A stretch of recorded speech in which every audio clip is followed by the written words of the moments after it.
एक Israeli juice tribe है जो काफी दूर से ट्रैवल करके आए थे। उनकी जर्नी 722 बीसी में एसेरियन रीजन यानी कि आज के ईरान, सीरिया और टर्की से शुरू हुई। वहाँ से वो ईरान फिर अफगानिस्तान में जाकर सेटल हुए। लेकिन 457 बीसी में अलेक्जेंडर के हमले के बाद वो वहाँ से निकलकर सेंट्रल चाइना में सेटल हुए। पर यहाँ भी उनके लोकल ट्राइब्स के साथ क्लैशेस की वजह से उन्हें यहाँ से भी निकालकर बर्मा यानी कि प्रेजेंट डे म्यांमार के चिन रीजन में आके सेटल होना पड़ा। सो बेसिकली हिस्ट्री के इस पार्ट तक कुकीज ने मणिपुर में कदम नहीं रखा था।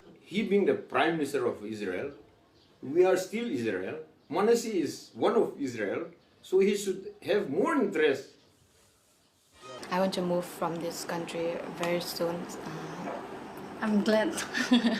We are happy to we go. are happy to go to our promised land.